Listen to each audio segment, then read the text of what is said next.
What's up, everybody, and welcome to another episode of No Client Agent Privilege, aka No Cap Podcast. It's your boy Evan, your boy Will. We are back into the Tiki Hut. We are in the dead heat of both NHL Finals and NBA Finals championships, conference championships. We'll start with the NBA with your people over in OKC, matched up with the T-Wolves. I mean, give us your perspective. You're an OKC guy, like you're an OKC fan. What is it that do you fear the most other than Ant just going off every night? Well, he hasn't, for starters, he hasn't really been shooting the ball well from three. Not really. But it's not necessarily the offense more than it is his defense. Of course. I'd say he plays tremendous defense, and so does most of the Timberwolves roster. Right. So when you have two defense-heavy teams squaring off like this, it's going to be really coming down to who plays the better defense. I mean, and they split the season series 2 games apiece. OKC should have probably been 3-1 in the series. They had that huge blown lead. They were up 20. They were still up by 9 points with a minute 40 to go in that game, which is still a lot of time in basketball, but Agreed. To be up by 20, 25, that range, in any game, give it all back. Agreed. It can't happen. It can't happen in this series. So that's why in any series. And I think at this point for you guys, I think like you said, the defensive schemes that they're going to run against each other, they've seen them before. They've seen them, know, with the mentality of now you got to play even better. Honestly, though, I think it's going to be whoever shoots better is going to be the guys to really put the series away, because like you said, they're both such defensive teams. Right.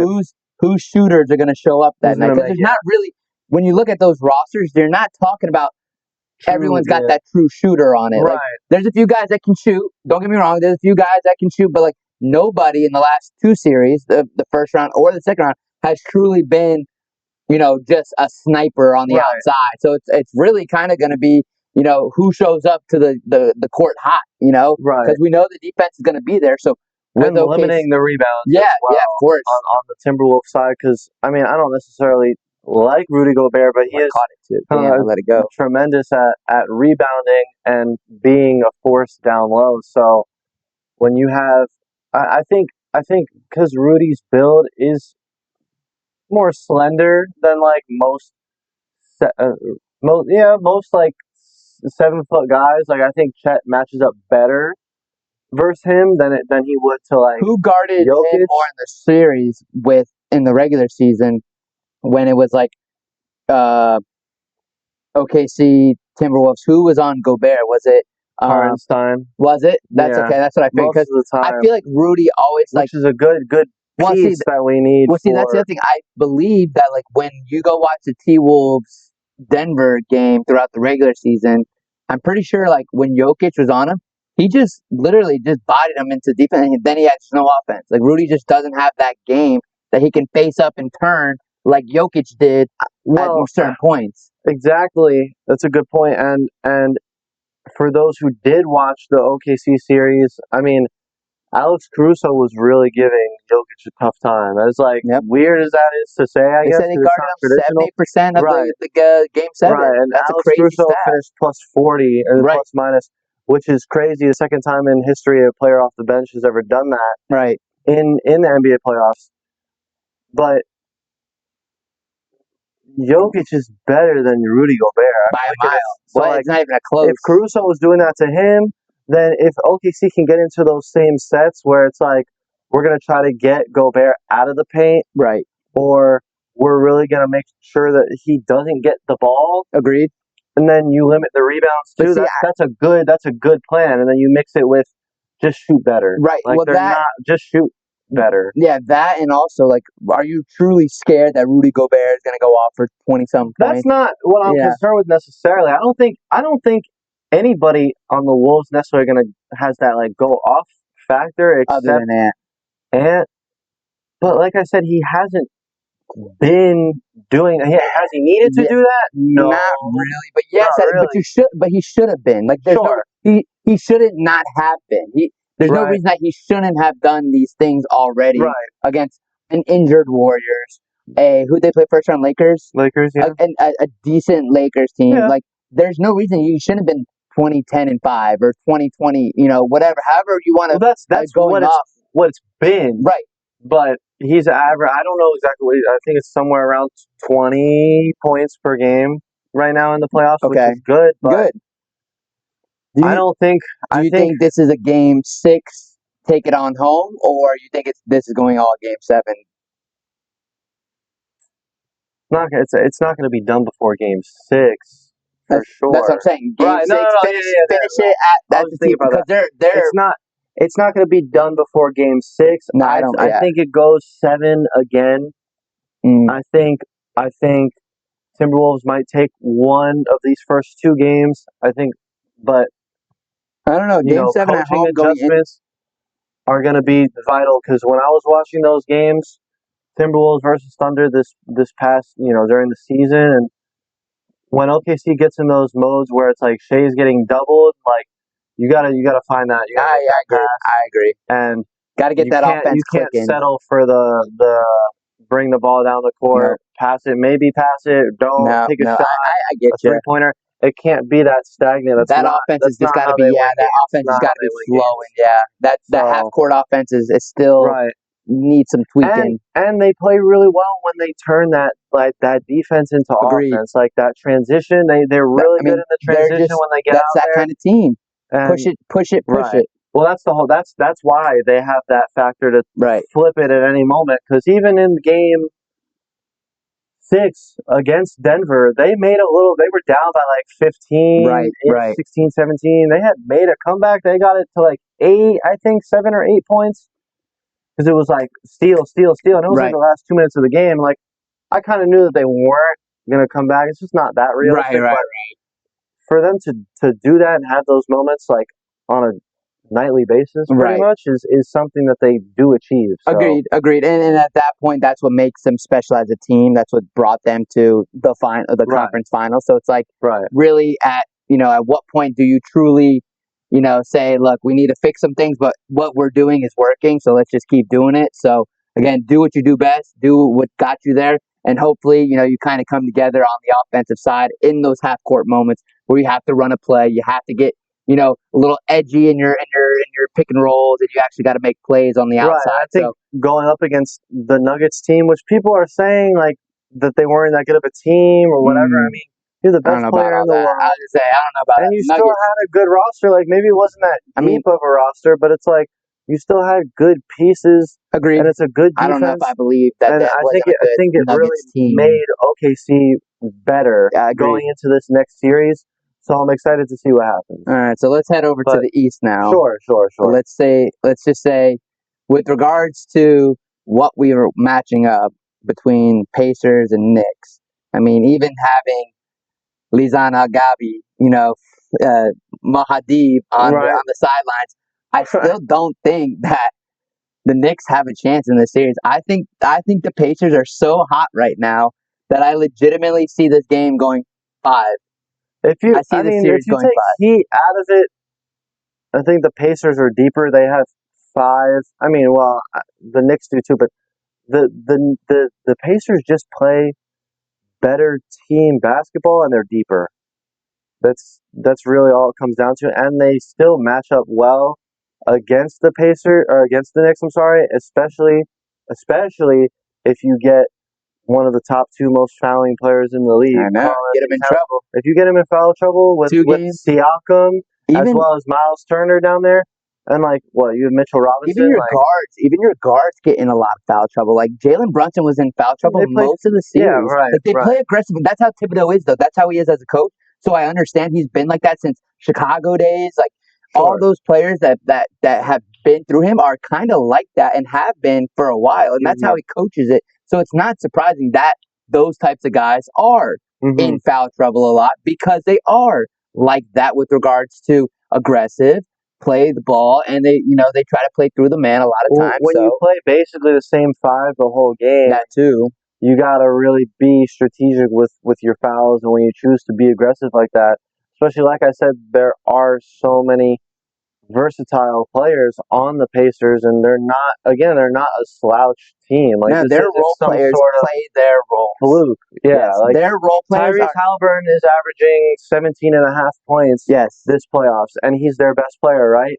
So, like, obviously, you have other players that are averaging over, like, beyond, like, 14, 15 Yes. points a game. Like, that's good. Like, Yes. it's not like one player is scoring 30 No, a you got game and the another rest of them are 20 like over 10, here. Yeah. 12. You got It's this kid going consistent. off for one game.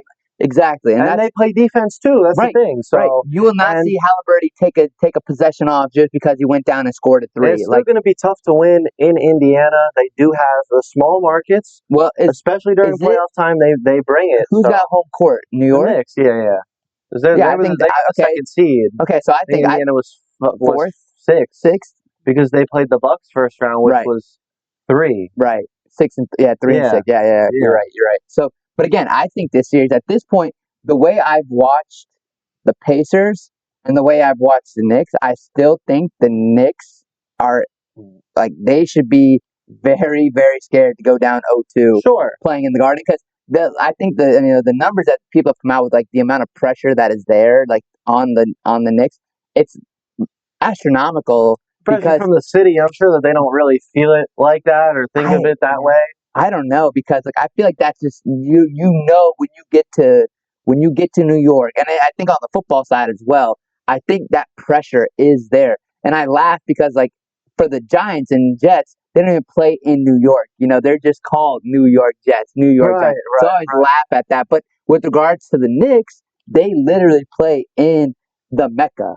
Like that's a lot more pressure. 33rd Street, right there. Like literally coming out of Penn Station right up to the stadium. Like that's what I mean. That's just one of those things where if you haven't experienced, it's hard to explain why MSG really is the mecca for basketball. And really, when you talk about a playoff like this, when was the last time that the Knicks truly felt like they had a chance? Like they've been to some playoff runs. Truly felt like they had a chance. Yeah, like Carmelo days, maybe last year. Oh, I mean, well, yeah. Still, I mean, I think who'd they play last year? Indiana. They lost to Indiana. I think that's exactly what's going to happen again.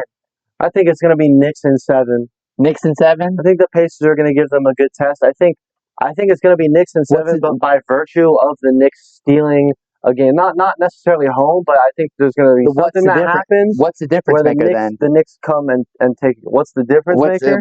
This year versus last year? That's what I'm saying. Like, yeah. What makes you think this goes 7 with regards to the Knicks this time?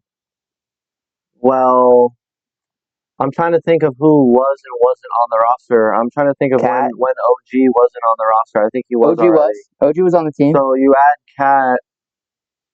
Is he that? Yeah, I'd say that he is that much of a difference maker. Agreed. I think he's a great player. If he stays out of foul trouble, that's the big. Like, there's just a few big asterisks on it. I think the Knicks have, even though it might not look like it from the outside, including what you're saying, but like I think the Knicks still have the advantage, not because they're the higher seed, but just because of the fact that they have gotten better and they do have this confidence going into this round after beating the Celtics. I understand that Jason Tatum went down, but they're gritty and they're ready to make this happen, and so are the Pacers. And I just think like 7 games at home. I don't know if it comes down to anything other than that. I really don't. You could quote me on that one. I don't think they get to 7. I'll say that if anything, the Pacers will take it home at Game 6 at home. Okay, and they'll close it out. I honestly might think they might take it at 5. It might still 2 at home. I think 5's crazy. Yeah, 5 is crazy. I'll take that back. I'll say crazy. 6, and the Pacers take it at home from the Knicks at home, and they close it out. Yeah. Okay. Game. So I don't even think they go to 7. And then again, I think Pacers, and I honestly think OKC at this point. I think it's going to be a Game 7. Who wants it more type moment, and we're going to see. Does Kawhi have that clutch gene in him? Because I think it's going to come down to that. That's where I think I lean towards this entire series is, does he have the it factor? Can he finally break through the Ant-Man and be the man? That's it. I mean, that's my quote. Check it down. People have been waiting for that. That's what I'm saying. So again, that's where I'm at. And but it's a really good, like, overall. Yes. Beyond like just these the two series are going to be matchups, great. it's great for the NBA as well. I know we've spoken a couple times about ratings and not being as good, and the All-Star game not being good, but like this is what they need, Agreed. and this gives the NBA an opportunity to see who fans are really gravitating towards, and maybe even run with those players going forward. If you have to. So it's Screw exciting. the small market. Put your money, invest in, make it work, make it a bigger market. Right. Like, I don't understand. They keep talking. I think I hate that. Small market teams are big markets when it comes to the playoffs. But see, I hate when they talk like that, as if they can't get it to be big market, or they can't get it. Like, obviously, population-wise, sure. It just has to do with like who lives there. Like, I know. Who goes there on vacation. But even still, you're talking about a possibility of having top 10 players on a team. Why don't you promote the players, and the market will come to the players? You know how many kids grow up idolizing Jordan that have never been to Chicago? You know what I'm saying? Chicago's not a small market, though. But I'm saying that just the mindset that I hear you build the best players, you put the best players in those opportunities. Watch what'll happen. Well, I feel like that's what's happening in Minnesota and Oklahoma City and Indiana. Well, look at Giannis. Look at Giannis, what he did to Milwaukee. You know, correct. I mean, that's a perfect example. A great MVP put that city on the map for a lot of people that literally would come in just to see Giannis. Or those games where they're in town, kids that aren't from that city. Hey, Giannis is playing. Let me get my Giannis jersey that I get to wear only when I watch him on TV. Let me go watch him in person. So that's what I'm saying. When you put the money in, so when you put the money into those, I mean, OKC. How many people growing up did you used to see wearing Kevin Durant, James Harden, and Russell Westbrook jersey that had never, ever thought about going to OKC? A good amount. That's what I'm saying. More than you'd imagine. I agree. Especially in South Florida. I would say South Florida had a huge market for that original big three. Right. Like, that was always my mindset. I always laughed at that because people didn't understand what OKC really did out there to start the big three trend. So that's just my mindset. But again, I think this is going to be a great series. We can get into NHL. Panthers embarrass Toronto one more time at home. Had to give it to them bad one more time for the Canadians, just to remind them that this is South Florida sport. It's funny because 6-1. You know, when last episode when we had made our predictions, and you said the Panthers were down 0-2 when you had said that. Yeah. I told you, don't call it a comeback. Were writing them off already. I know. I said, don't call it a comeback. And they had those games, like they had. I don't know if it was one or two other games in this series where they just beat the brakes. I mean, two games. Toronto, the third one was a 4-2 or something like that. 3-2. They just. They came to play, and they showed that they're defending champions for a reason, and the Toronto curse lives on. All I saw was like the first intermission is 4-0 or something. I'm just like, yep, there goes this game. Like, my friend predicted the score perfectly. We were talking the other day, and he was like, either it's going to be one of those like 4-3 Maple Leafs, or like the Panthers are just going to win like 6-1. He literally said, you know what it was though? After watching the game, like, it was really like the third and fourth lines for the Panthers finally showed up the whole game. Like, they literally did not, like, from the first possession, they did not stop. Right. Like, they were pedal to the metal from the very drop of the puck. And that's what, I mean, now going into this, especially versus Edmonton, seeing them, they better be ready for Carolina. Because these teams are not, I mean, these teams are both, like, you can't look across the West right now because Carolina is looking good. Like, seeing this conference finals is going to be scary. This is going to go all 7. Carolina versus Florida will go all 7 for sure. And then for the West, I think that's going to be a tough one. I don't know who I got. Stars might take. Edmonton took it in 6 last year against the Stars. I think that's going 7. I think it goes 7 this year. It might go in Dallas's favor. It might be Dallas's time. But they're there every year. I know. They just can't. I don't follow Dallas Stars hockey as closely as maybe I follow some other teams. Right. I'm not going to say I follow hockey that closely in general, but I just know that Dallas is consistently good. Always. And they have for a great me, team. being just a casual hockey fan, it would be nice to see Dallas get there. It'll be the finals and see what happens in that sense. I think Dallas's biggest threat right now is just the speed. of Edmonton. I think they're just. And the I think star power. I mean, you have the best player on ice right now, Connor Agreed. McDavid. You can't really it's hard to argue beat with that. if he gets hot. It's hard to stop him. I literally watch clips of him just warming up, just like speed in general, just getting loose. Like you see guys, in the NFL, do some crazy warm up catches and stuff like that. Watching him with the puck and just messing around, warming up.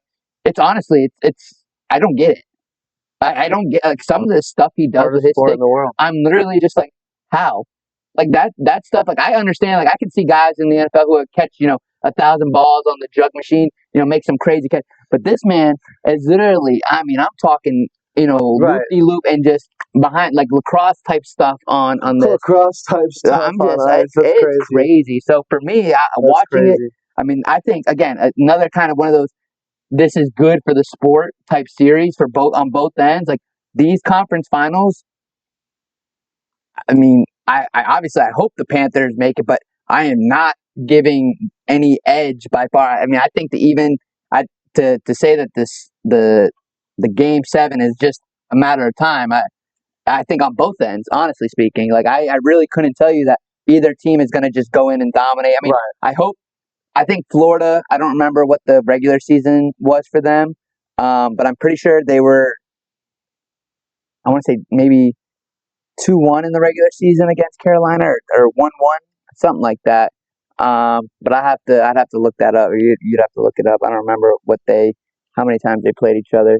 Yeah, 2-1. Okay, that's what I thought. Yeah. So, but again, they're on the road again. Right. Which is fine. Like hockey doesn't have as much of a home ice.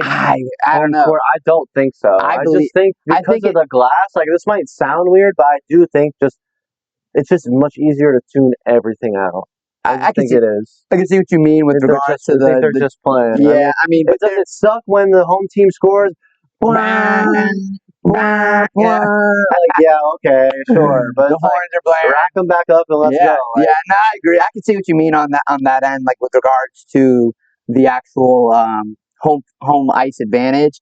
I do believe that there is slightly more of a convenience factor because it's such a it's like when you're home, you're in your locker room, you're in your area. I think that's where when hockey, you go into Toronto and you lay 6 goals on, like, I mean, that is still rarity. That is not like an average. Team comes in and takes their belt off from the very get go and just says, "Hey, come here." Like that is just not. That's not a normal playoff with the belt. Like literally, like from the very drop of the puck, you are just getting belted the whole night. So, I mean, again, I can see both ways what you mean with the sound environment. It's a little bit different than an open air, stadium where the sound is echoing in and stuff like that. But I guess we'd have to ask a hockey player on that one where they really feel like, do you feel like that home advantage is more of a different sport? Player We'll have to call Barkov and Kachuk and see what the boys are doing after they win it, and see if they get them on here. But I think saying win it. Yeah, I think Panthers in 7. It's not going to be easy. Nope. Maybe 6. Carolina has a better defense tomorrow at 8. And then the Thunder square off tomorrow. Everyone squares off tomorrow. No, I don't think Dallas isn't tomorrow. No, I don't think so. I know. I think they stagger them on. Did they stagger them? Yeah. Well, I mean, I would hope so. I mean, that would be smart on their part. Yeah. You could be right, though. No, Wednesday. Yep. Okay, so it's staggered. So, okay. West and West? No, West is tomorrow for you guys. West and East, NBA, NHL, and then inverse. Yep. So, okay, just wondering. But yeah, I mean, you keeping before we move on to some NFL, you keeping the predictions the same? You're gonna go Edmonton, Florida. Yeah, Edmonton, Florida. Both 7s, and then Pacers, OKC. OKC going game 7. I think Pacers take them in 6. In the finals. No. The finals. Finals predictions. Finals. The conference. I was saying that would be conference finals. Well, I meant for the Pacers. The Pacers take the Knicks in 6, and then OKC Pacers in the finals, and then I'll take. Yeah, I think I'm going to stick with the Pacers in 7. Yeah, okay. Pacers in 7. Okay, that's fine. I think my biggest thing is I think Siakam is the X factor in that finals, in that OKC. I think OKC would embarrass them. You think so? I think they would embarrass them. I don't know why. Well, yeah, when I look at them, I just feel like they would. You're embarrass also them. a non-biased fan, but you know I've been whatever. very I non-biased. just say They gotta get past the Timberwolves first. Agreed. I'm not No, saying I agree there. Timberwolves is definitely a harder matchup than the Pacers. And I don't know about the Knicks. I think that OKC might really wear the Knicks out if they did play in the finals. I think that's what happened there. But So what are your final prediction then? So don't worry about my picks. What's your finals? OKC. I said New York in 7. Right. That's the top. I'm gonna say OKC, New York. Okay. I'm gonna stay hopeful and say OKC in 6. OKC in 6 against the Knicks. Yeah. Okay. Then they just wear them out. All right. I mean, either way, I believe nothing that we've said. Got it. Yeah. I believe nothing that you said is like impossible. Like both of these teams on both sides can make the finals, and both teams on both sides can choke and get skunked by any means. I mean, this is not obviously that's not what the ratings would want, but it is visibly possible and definitely not probable, but very, very possible if how hot most of these teams are coming in. Other than really, I mean, honestly, T-Wolves are probably the only team that aren't hot coming in. Like they won, but I wouldn't say they dominated the entirety of their series. Well, for as good as it. But it's also hard because the Warriors series, Warriors didn't have Curry. I mean, they took a game. I think that series. I'm not saying Warriors won. Yeah, I think then the Wolves knew that they could play down to the level of what the Warriors were even putting out in the first place. I think it was a tough series. It's just completely different. He's just a game changer. He moves so well without the ball. You're talking about an MVP, a finals MVP. He shoots the ball from anywhere he wants. Yeah. He opens up the floor. You got to watch. You have to guard him from half court. Every player has to watch where he is. You have to guard him from literally the moment he comes across the half court line. Changes the game. No, agreed. It's a completely different game. I think they were able to lay down a little bit, which might not serve them well. That's what I'm saying. When you come into the finals, you should be wanting to put your foot on your opponent's throat. That's what they did to the Lakers. Right. But then with the Warriors series, it might be their demise. We'll see. Exactly. So, again, I think that'll be great. And I think to wrap it up here, we talk a little bit of NFL now that rookie minicamp's over, OTAs has started, or voluntary, OTAs, however they want to call it nowadays. Brock Purdy getting paid. Finally, obviously his rookie, contract was up. The extensions were up. Mr. Irrelevant goes to a top 10 paid quarterback. I still think it's a little low. Personally, I understand. I think Brock took a player-friendly pay with regards to what he's done for the team, comparison to what other quarterbacks are getting paid. I understand that we're also trying to say that he is a system quarterback. It's whatever. It's him because he's in the system. It's at the players. Whatever it is you want to say, it still comes down to his play. Because if he sucks, they don't go to the Super Bowl. If he sucks, they don't go to the conference championship. You pay players based on what they've done, not on what you think they're going to do. Or what other player market. Smart way to do it. Yeah, exactly. And player market, sure, and then league sentiment, how good executives and scouts really think of that player. But to what you said, too low, I think it's just right, or too high either. Really? You think too high? I do. Why do you think a quarterback that's taken you to multiple conference championships under a rookie contract, meaning he doesn't really have much to play for with regards to money, he's playing for the chance to earn that money? Are you saying that, you're not saying this, but I'll ask you, does it make sense to compensate somebody for lost wages because they were on a rookie contract when they had so much success with the team? Like, is that what we're saying here? No, that they gave him so much because they felt bad that he was on a rookie minimum. No. He earned what he's getting paid, no doubt. But what I'm saying is, if we're comparable, if the NFL is a league based off what other people are getting paid. Like, Sure, yeah. so if I know a quarterback who hasn't sniffed the playoffs, the conference championship in the last decade, and he's getting Dak Prescott? yeah, and he's getting paid, a bunch of money, more than me. And I understand, like, you can't say that this championship or this team is small market, because relatively speaking, when we're talking a Dallas and a San Fran, you've got legacies, you've got I wouldn't say championship. small market, Right, but what I you've don't got think the the value. Cowboys front office is smart, though. Well, I agree with that too. I think there's a lot. That's a different story. Yeah, that's a whole nother conversation. But again, I see what you're saying, where it's like you want to pay competitive salary, right? Of course. But regardless of whether it's too low, too high, this is going to be the contract. Where was it? 4 years? Yeah. This is going to be the contract where he either makes or breaks his next one. Well, That's yeah, of course, right? I mean, and that's the other thing. For that much money is what I'm saying. I'm right. saying, like, if he was just getting paid 4 years, $80 million, let's just say, then whatever. He goes on to a different team. Maybe they give him a little bit more. Yeah. But it's like he's not going to get this much if it's like miss playoffs, conference championship, that's where it's not going to happen again. Again, and that's another thing where, like, you've lost a lot. You've had a lot of injuries the last 2 years. Right. Still did what you had to do to get there. My thing is now, when we talk about that, and he's getting paid now, when you say, break the bank on the next contract, because he'll be able to renegotiate year 3, what do you do and how do you reload? You lost Debo, you lost, multiple defensive players. Right, you just got Fred Warner locked down. Yeah, Fred's that's your longevity, but that's a position that can be very shortened depending on how many hits you're taking.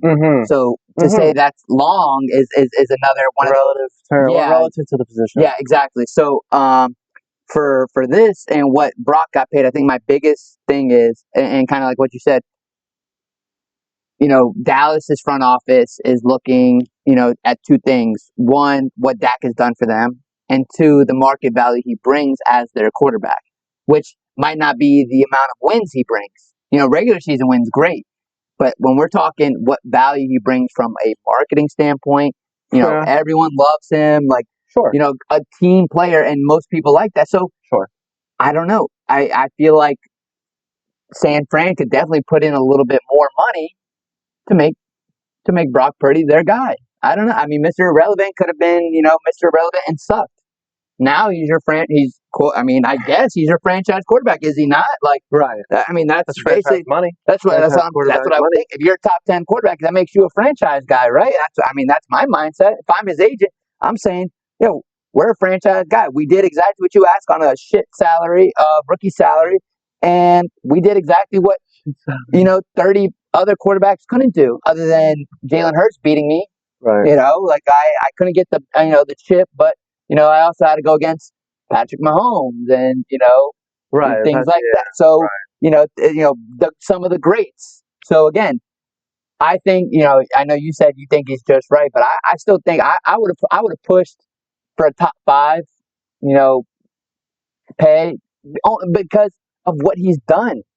He has done what 4 other there's only 4 other quarterbacks in the league that has done more than him in the last 5 years, 4 years.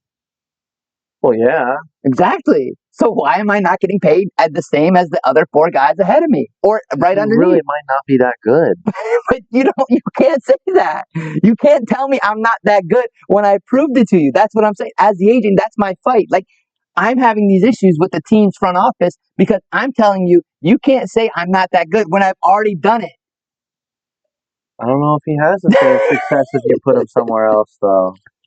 That's not the point. You can't say that. All right. I'm just saying, that's my fight. But see, that's what I'm saying. That's the fight that the agent has to deal with regards to dealing with the front office, because they are saying the same thing. They're going to say that, hey, look, we could have got this guy, that guy, we could have traded for this, and, he would have done this and that and the other. But that's not the case. So, right, because that's Brock, not what happened. I'm on your team, buddy. You can hit me up anytime. Good on you. I agree, though. Like, you got paid. Now go break the bank the next 3 years. Right. Do what you got to do. It is what it is. Great for you. But I think the last 2 things, flag football vote comes in tomorrow. for the owners. For what? If it's approved that the NFL players can play in it. What? Yeah, for the Olympics. Oh, for the Olympics. Yeah, what'd you think? Oh, yeah, just regular flag football? No. No, I thought they were going to give them the option to wear flags on the field. No. I was about to say, Maybe in like the decade when people get too soft. But no, flag football approval for the Olympics, the vote is tomorrow. Pass it. Yeah, I don't know why. Why the hell are we giving up a gold? I want to see Pat Mahomes sling that thing in flag. Not only that, it's just good for the league, to of put course. the league on a global scale. That's what they're trying to do. So. Yeah, they want to beat everyone's ass, make sure everyone recognizes that. Right. And then I think other than that, the schedule release and how big that has become for some of these teams, and I still don't understand why it's a big deal. As if like what? I think maybe you think might just be marketing. An interesting take, but well. Sure, I could imagine that as soon as that schedule comes out, it's like people start planning their trips, spreads through the office like wildfire, and they start planning like the marketing team and corporate partnerships probably call up their which sponsors. Teams we want to do best. What do you want to do for XYZ? But also on the team side now with all the data, and how analytics how and everything things have changed that you prepare on a weekly basis for each team. It's like, okay, pull all that up on Carolina, pull all that up on the Saints. Got Carolina, Jacksonville first game. Like, you need to be okay. You almost can't prepare enough, especially when you haven't started the season, so you don't know exactly what you're working with. You haven't gotten on that field for the first time, played that first game. That's why I think it's so important. I mean, the real NFL season doesn't start until July 1st. Well, at least on the business side. On the business side, right. It's exciting for that for everybody involved. It's the new season's arriving. It's full steam ahead. That's the way I look at it. I agree. I mean, I see on that end as well. I think majority for me is just like I think they're like pushing it too much as a relevant for the average Joe fan. Like, you know what I'm saying? Like, that's where I'm like trying to. It's like, why do I care? Yeah, exactly. That's what I'm trying to say. Like, why are you trying to push this on me? Why am I not knowing more about the team? That's what I'm saying. Is that really all we're trying to focus on? Is like the regular season's like right around the corner? Like, we're 177 days. Here's our schedule release. It's right there. It's so close, but we're 3 months out. But anyways, I get it. I think what happened was I think that one video of the Tennessee Titans with the team where they asked the random people. I didn't see that. But that was like a couple years ago. That was a couple years ago. And I think because that video went so viral that people legitimately thought that would be a huge deal. It would be a big thing throughout the. I think that video was a classic. I think that video was hilarious. Watching random ass people just guess, the average Joe just try to guess, what the logo was, and some of those answers were, hilarious. But again, why did those people care, or why should they have cared that they guessed it wrong? You know what I'm saying? But again, I think that video set the tone for all the schedule releases, all the videos that came out, like Tyreek Hill getting arrested as a Dolphin, like that. Like they took that one down, and Tyreek was like, "Y'all should have kept that one." That was funny, like things like that. It should be funny. It should be marketable. I think like that. But I think there was so much hype. Like even the NFL was like 3 days before schedule releases. Like, relax. Like we know it's coming. 3 days. Like I'm saying, like, does it really matter if it was a week later or 3 days before? Like. So far out before the season, that's what I'm saying. Like I mean, but I get it from the football side. From the football side, you know what you got. Yeah, you know what you got ahead of you. You know what to prepare for. You know who's on the first, kickoff. Things like that. Everything that you have going towards you. So that's where I look at it, and I'm like, all right, I see it from the business side, but like from the average fan side, it's like doesn't change the fact that other than with regards to scheduling my flight to this game or that game or whatever it may be, that's about the only thing as a fan I should really worry about. But yeah, it's going to be an interesting week to say the least. So, oh damn, yeah, what was that? A little beetle. But we're going to call it for the night. We'll be back probably next week once we get these finals really rocking and rolling. I mean, we should be about halfway done by the next episode. Probably, yeah. We'll be game 5. Yeah, probably close to it. So we'll catch up with you guys as we get through these series. We'll talk about opinions and see how everything goes from here. So for another episode of No Client Agent Privilege, aka No Cap Podcast. Your boy Will, your boy Evan, and we will see you next time. Peace.